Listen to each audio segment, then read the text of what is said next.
Mr. President, I must ask, can we truly win this ongoing war? Are we, in fact, going to ultimately win it? We can only win it. What else would we do?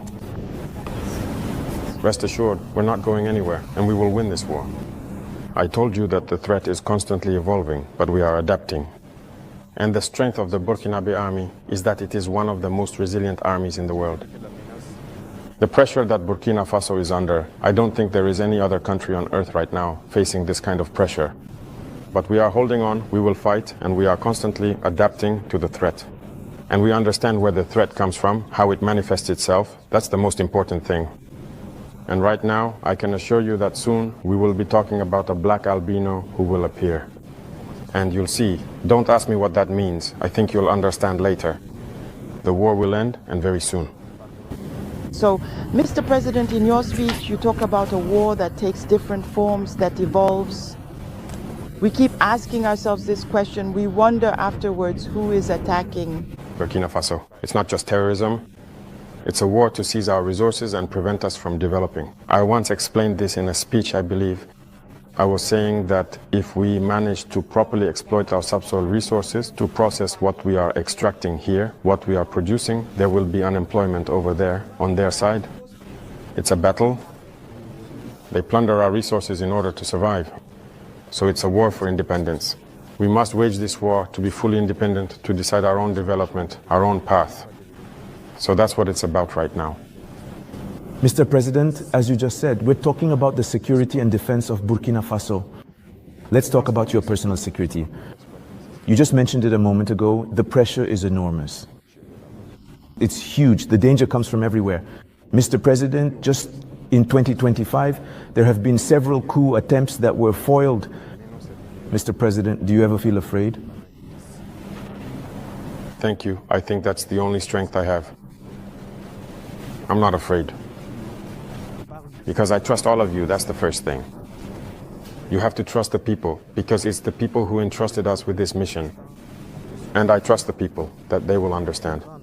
And that's why we don't hesitate to stand before the people, to explain the situation to them and tell them what's going on. And that helps maintain a very good relationship. That's the first thing.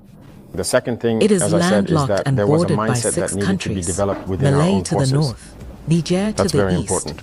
Benin to the Right now, that mindset is there, and people understand why they're fighting.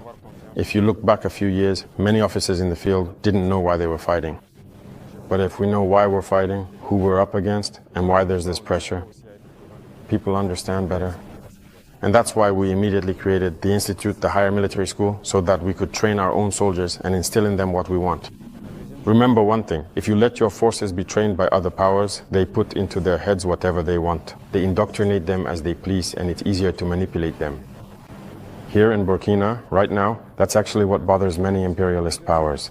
They can't manage to infiltrate our army. All these units that have been created, all these men who are here, no one came from elsewhere to train them. We are built on our field experience, and we trained them ourselves. I personally took part in training some of these forces at the very beginning.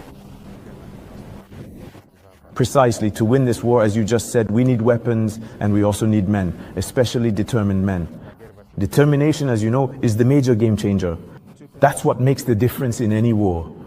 Right now, as we speak, what exactly is the morale of our troops on the ground? You've really gotten to the heart of the problem. Human resources, determined men. It's not just about supplying equipment, we need determined men. And if you notice, we are in the process of building a quality army. And it's not uncommon that when it's judged that a unit leader or an element has failed in their mission, they are dismissed and prosecuted. This has happened several times, and it will continue this way. If you sign up to be a soldier, you must accomplish the mission because the mission is sacred to us. And another thing is that despite the pressure, despite the challenges, the men keep fighting and are very resilient. If today you catch a Burkinabe soldier and ask him, do you want other people to come fight in your place or come help you? They will never tell you that. They would rather die. That's where you can judge their morale. They are ready, always ready, despite the situation, no matter what battle we might lose. We will always hold the ground. That's what's very important for the soldier's mindset. So morale is at its highest. People never expected to have this level of equipment, but now they do. So they're giving it their all, and I can only congratulate and thank everyone who is fighting. It's very important. Precisely, Mr. President, as you just said, when you took power, to put it bluntly, there were more men than ammunition in the Burkinabe army. And today, where do we stand with the armament program for that army? And then, what are the signs that it is gradually gaining strength? Very well. As I said, I can't describe the whole situation as it was. It was catastrophic. And as I said, you can investigate. There may even be soldiers in this room who were on the front lines without weapons that existed in our army. So these were situations where we thought it was just, I wouldn't say bad faith, but an incomprehensible situation. For us, the weapons were there, and yet they refused to equip them.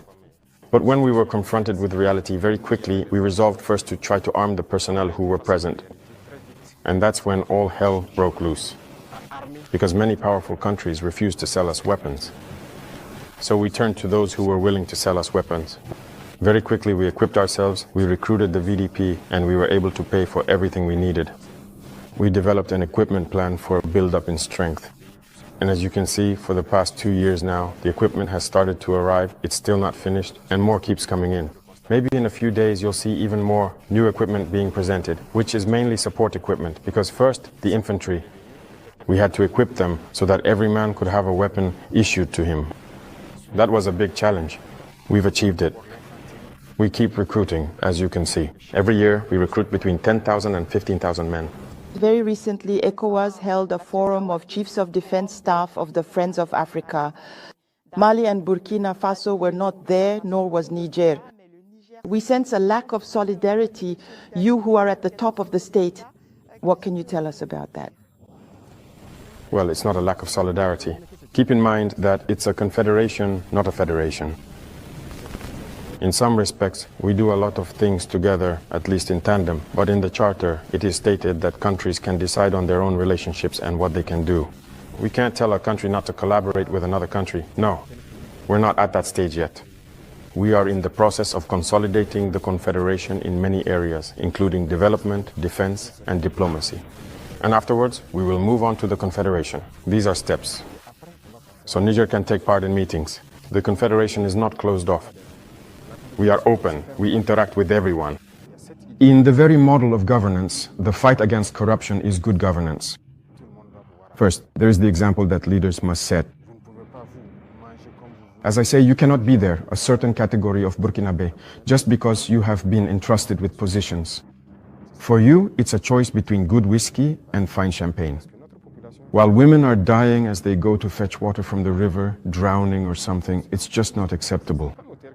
So there is this mindset that we need to have in order to build a just society. Everyone should be able to have access, for example, to clean drinking water. You can't just eat whatever you want, choose your meals, throw away whatever you like, while others can't even have a single meal. That's what led us to launch initiatives in agriculture, for example, because the majority of our population works in agriculture. But for a long time, we realized that they have been neglected. It's not that our land is poor, it's not that they lack the ability to work, but they also needed that boost, which is what led us to create these initiatives. Today, I think that the most important thing for me is that when you go into the countryside and ask the farmers questions, they can honestly tell you that now they feel good. They farm, they have enough to feed themselves, and the surplus, they sell. Generally, the community pays for it, creating a security stockpile. And when in certain areas or at certain times there are problems, they take it out and sell it at a well-subsidized price, accessible to everyone. So that's very important.